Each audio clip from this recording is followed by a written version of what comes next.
faut un meilleur contrôle à la frontière. Il y a une urgence là, de limiter le nombre de visiteurs étrangers pour éviter d'accélérer la contagion. Pour ce point de presse, le premier ministre a accompagné de la ministre de la Santé, Danielle McCann, et le directeur de la Santé publique, le Dr Horacio Arruda.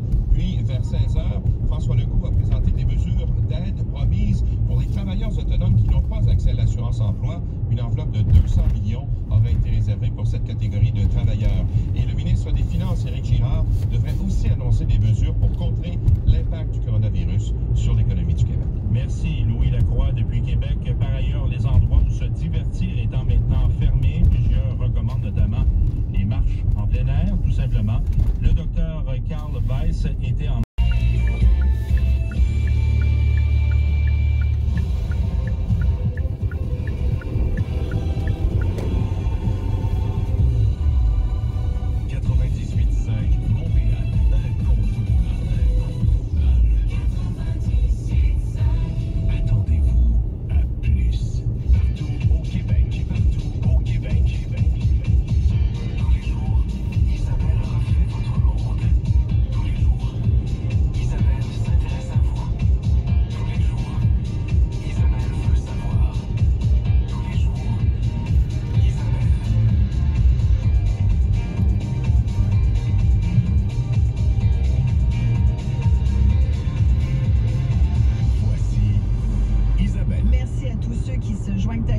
Aujourd'hui, on comprend deux dossiers très importants reliés à cette crise sanitaire du coronavirus, les voyageurs, bien sûr, et les travailleurs. On aura l'occasion de parler avec un avocat du travail en ce qui concerne des mesures d'aide aux travailleurs qui devraient être annoncées tout à l'heure par le premier ministre François Legault vers 4 heures environ. Il y aura de toute façon une conférence de presse à 13h45 de François Legault également. François Legault. En réaction à celle de Justin Trudeau à 1 heure.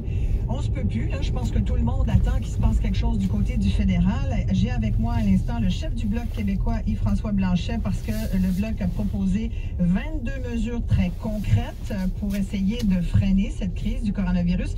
Yves-François Blanchet, merci de prendre quelques minutes pour nous en parler. Un plaisir, un plaisir. Je suis avec vous, je suis content de pouvoir parler aux gens. Bien, justement, dites-nous, qu'est-ce que vous feriez, vous? Parce que là, tout le monde se dit, mon Dieu, ça n'a pas de bon sens. Quel gouvernement... Ça tombait du ciel, les propositions, là. Mais si les citoyens du Québec disent on veut que ça se soit mis en œuvre, on veut que les propositions qui ont été proposées, mises en place, suggérées, on veut que ça arrive, que ça se réalise, cette affaire-là. S'il y a beaucoup de gens qui veulent ça, tôt ou tard, la pression va obliger le gouvernement fédéral à commencer à adopter un certain nombre d'entre elles. Voilà, bien écoutez, merci beaucoup de nous avoir parlé, Yves-François Blanchet. Je rappelle donc que le Bloc a présenté 22 mesures qu'il est prêt à donner à Justin Trudeau. On vous a bien compris, Yves-François Blanchet. Oui. L'important, c'est d'agir. Merci beaucoup, M. Blanchet, chef du Bloc québécois.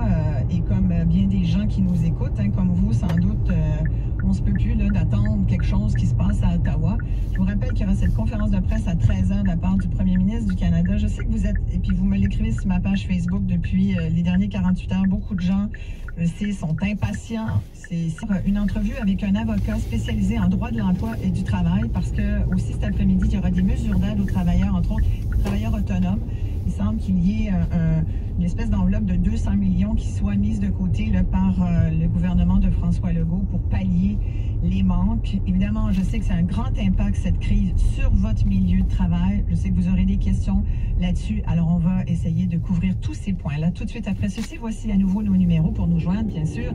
514-790-9850. De l'extérieur, vous faites sans frais le 1-866-790-9850. Je vous donne la parole tout de suite après ceci. Seulement au 98.5. La commission Ferrandez-Taillefer. Travailleurs autonomes dans le domaine des arts et spectacles, par exemple. dans le domaine des arts et spectacles, mais dans à peu près n'importe quel domaine, tu sais, ça va être vraiment très, très difficile. En semaine, 8h30. 35 000 pieds carrés, plus de 200 bains et douches. Liquidation Plomberie Rive-Sud, le plus grand centre de plomberie au Québec à des prix d'entrepôt. Liquidationplomberie.ca. Ben, je vous dis qu'on assure des gros noms à Laval. Mais ça reste que le plus gros, c'est jamais des Toyota. C'est la destination pour une Toyota. C'est tout un spectacle. Puis je vais vous donner le punch tout de suite. Vous allez avoir tout un prix.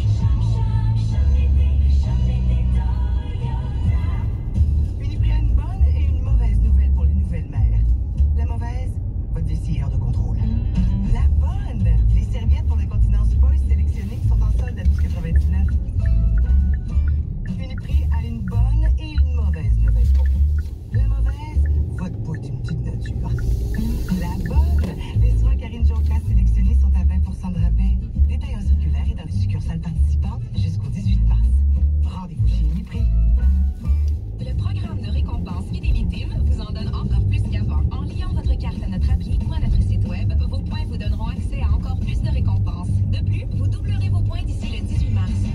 chez Tim Hortons. Un maximum de 20 fois par personne. Les conditions s'appliquent. En fait, lever la main et dire, écoutez, moi, j'estime que je suis en danger, je ne me présenterai pas au travail.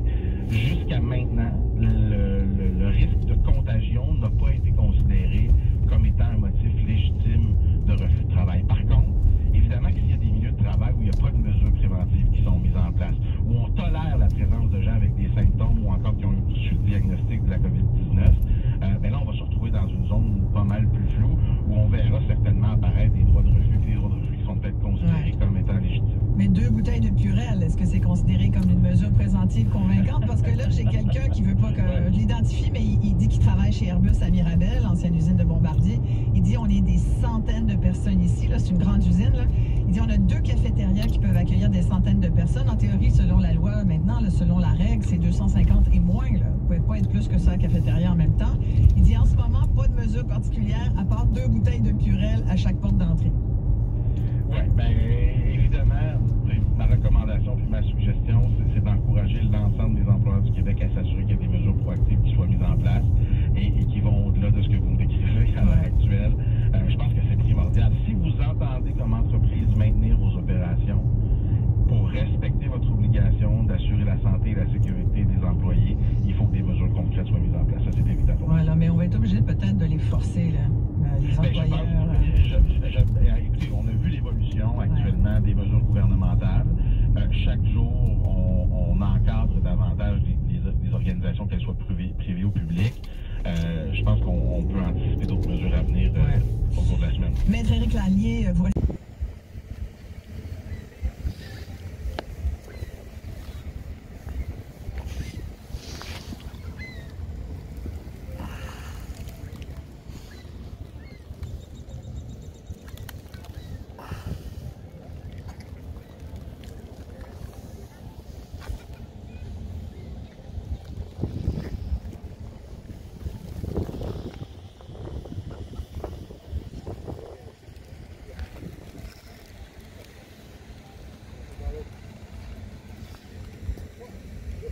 Le Silverado 1500 Custom Turbo 2020 à prix turbo compétitif.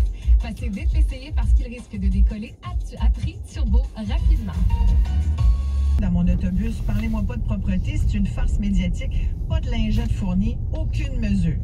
Elle dit ça fait 12 ans qu'elle fait vivre les lingettes Lisol parce qu'elle les amène elle-même. Elle achète des lingettes, puis elle nettoie elle-même son autobus, imaginez. Elle dit franchement, on devrait m'aider. Et ça, c'est assez incroyable de voir aujourd'hui au nombre de cas qui continuent d'augmenter parce que je dois vous le dire, il y a 2 nouveaux cas de citoyens qui ont contracté la COVID-19 au Québec. Tous les 2 cas là, sont à Montréal. Ça a été annoncé il y a quelques minutes par le ministère de la Santé. Donc, ça porte le nombre de cas au Québec à 41. Donc, 41 cas. On a avec nous Sébastien qui est serveur. Bonjour Sébastien. Vous devez être inquiet parce que là, en ce qui concerne les restaurants, les cafés, on sait qu'on ne va pas prendre de café, on l'a compris. Les restaurants, on est toujours à 50% de la capacité. C'est bien ce que vous vivez, Sébastien? Oui, en plein ça. Bonjour à tous les deux. Comme je vous disais, on est un peu stressé. Même si c'était à 50% de sa capacité, comme nous, on reçoit 2 clients. On a reçu 2 clients depuis ce matin. On est à un restaurant de déjeuner. J'ai fait 4 $ depuis 7 heures ce matin. C'est ça. Ouais. Moi, c'est plate à dire, mais le gouvernement, moi, je ne suis pas payé 15 $. On n'a pas le salaire minimum pour un an. Je trouve encore plus bas que ça. Vous êtes à 10,50 hein, je pense, vous, travailleurs en pourboire. Oui, c'est ça. C'est pour ça que je suis à est-ce que le gouvernement, comme là, il va dédommager tout le monde, mais moi, avec mon pourboire, c'est ce qui m'aide à payer mon loyer. C'est ce qui m'aide à... Je l'aurais pu, ces sous-là. Comme là, ça t'arrive déjà depuis 3 jours, ça a déjà une influence sur notre vie à moi, ma fille et la femme. Parce que là, je faisais 150. Espérons-le, sans qu'un délai de carence ne leur soit appliqué, c'est une interruption des activités. Mais évidemment, c'est peut-être pas la seule mesure qu'on va rechercher et attendre. Et il y a bien des employeurs qui tentent d'être proactifs actuellement. Puis c'est une façon de faire qui peut certainement aider, notamment en favorisant la prise de vacances qui auraient été accumulées. Les entreprises où il y a des congés personnels, de maladies qui existent, qui pourraient être offerts de façon proactive pour limiter les pertes salariales. Il y a des entreprises qui ont aussi regardé la possibilité de soutenir des employés qui seraient mis à pied l'assurance emploi en bonifiant les indemnités d'assurance emploi. Il y a certaines dispositions réglementaires qui le permettent, mais encore faut-il que l'entreprise ait la santé financière qui puisse mener à une telle décision. Et mettre l'allié pour Sébastien et tous ceux qui travaillent dans l'industrie de la restauration. C'est pas le cas nécessairement. Ben, il y a des vacances, là, t'en as pas. Puis, bon, c'est souvent des travailleurs qui sont sur appel aussi. Moi, ma fille est serveuse dans un restaurant. Je peux vous dire qu'il reste, je pense, 4 heures. Puis je pense qu'elles vont prendre le bord cette semaine. Puis c'est aussi, on comprend aussi, il n'y avait pas de clients en fin de semaine. Elle aussi, je pense qu'elle a fait 5 piastres de pourboire. Donc, comprenez, tout le monde est là-dedans. Mais bon, quand on est étudiante, qu'on vit chez ses parents, ça peut aller. Mais quand on est support de famille, soutien de famille comme Sébastien, qu'est-ce qu'on fait? Est-ce que ces travailleurs-là, d'après vous, vont avoir des mesures, par exemple le chômage prolongé ou un accès plus facile? Est-ce qu'ils vont en venir là? Ça fait partie des mesures que le gouvernement doit mettre sur place. Et c'est ce que l'on attend, c'est ce que les employeurs attendent également, tout comme les salariés. Mais je vous dirais qu'actuellement, puis évidemment, c'est comme dans tout le reste de cette... un canal de communication qui pourrait être approprié. Il faut qu'évidemment les situations soient portées à l'attention de l'organisation puis qu'il y ait des actions qui soient prises. En fait, j'entends les gens de la santé publique réitérer depuis plusieurs jours les mêmes messages. On fait la même chose de notre côté également. Les mesures préventives sont importantes et l'employeur doit les mettre en place. Et ça me permet de vous dire que l'employé aussi a une responsabilité individuelle. Dans le cas précédent, la personne s'était présentée au travail alors qu'elle avait des symptômes. La loi prévoit aussi une responsabilité individuelle pour l'employé d'assurer la santé et la sécurité de son milieu de travail. Donc, tous doivent se concerter pour... J'ai un autre cas pour vous. Oui, allez-y. Fiorella, elle travaille pour le privé monoparental. Elle dit la garderie privée est fermée, bien sûr. Mon patron me donne pas le choix de venir travailler avec ma fille de 2 ans. Elle dit on est au moins... elle dit qu'il y a plein de personnes qui viennent travailler en transport en commun, au moins plus d'une vingtaine à son bureau qui viennent en transport en commun, métro. Elle dit, moi, je veux bien respecter et prévenir, mais je ne serai pas payée. Aucune mesure prise sur son milieu de travail. Mais ça, c'est la fameuse balance entre il faut mettre en place des mesures préventives fortes et en même temps les conséquences de ces mesures préventives. Là, quand on dit, si je ne vais pas travailler, je ne serai pas rémunéré, évidemment, c'est exactement le casse-tête auquel fait face les employeurs du Québec, parce que, évidemment, on doit mettre en place des mesures préventives, mais si on le fait, ça a des conséquences sur les salariés. Vous aurez encore votre chemise. Vous vous féliciterez de nous avoir appelés et d'avoir trouvé la bonne solution à vos problèmes de dette. Vous vous sentirez beaucoup mieux. Nous sommes Jean Fortin, syndic autorisé en insolvabilité, et nous pouvons vous aider. Chez Walmart, économisez 2 $ sur le fromage Cracker Barrel en bloc ou râpé, maintenant seulement 4,97 $. Une autre raison pourquoi l'épicerie est moins chère chez Walmart. Encore une mini-place pour stationner en 2 bornes neige. Encore des grosses valises à transporter. Et encore plein de routes à faire pour aller voir ma mère à Rivière-du-Loup. Mon Buick Encore est parfait pour ça.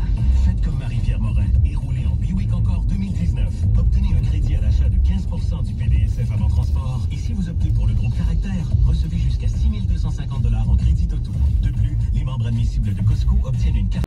Accessoires de sport, nous payons les taxes sur presque tout en magasin, incluant les nouvelles collections de printemps. Plus de choix, plus de conseils, Sportium. Chez Toyota, on sait que le plaisir de conduire est essentiel pour vous. C'est pour ça que notre Corolla 2020 offre une conduite dynamique et sportive. Bon, on va faire un petit 15 km, je reviens dans 10 minutes. Wow! T'as un méchant bon rythme. Ben non, je le fais en auto. Ah, ben oui.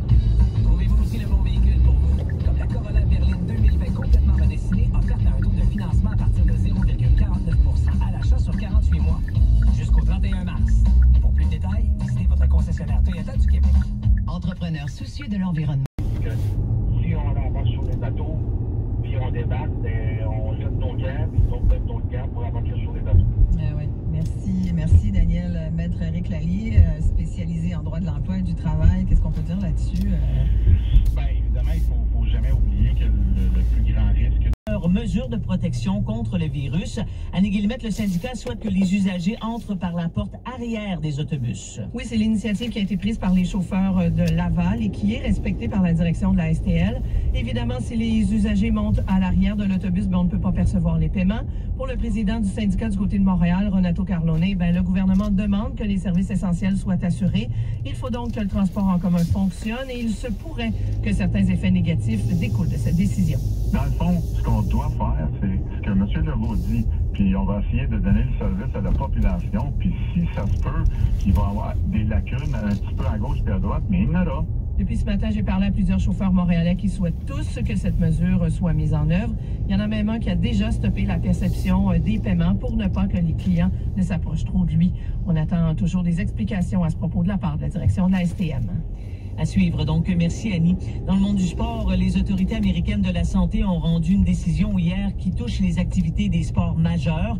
La LNH va s'y conformer aujourd'hui. On écoute le reportage de Martin Maguire. Center of Disease Control and Prevention aux États-Unis vient de recommander une pause complète pour le sport professionnel, incluant les activités de la LNH au cours des 8 prochaines semaines. Cette pause nous mènerait techniquement au mois de mai. Sondé par Cogeco Sport, quelques représentants d'équipes de la Ligue nationale. Ce matin, dans l'inquiétude liée au coronavirus, les transactions ont même dû être suspendues temporairement. Le Dow Jones à New York perd maintenant près de 8 % et le TSX à Toronto près de 7 %. C'est au rouge aussi en Europe et en Asie. Et enfin, à surveiller au cours des prochaines heures, le premier ministre Justin Trudeau qui doit faire le point sur la situation à 13 h cet après-midi. Ce sera suivi du point de presse quotidien du premier ministre du Québec, François Legault, à 13 h 45. Évidemment, ce sera diffusé sur nos ondes, alors je vous invite à rester à l'écoute du 98.5.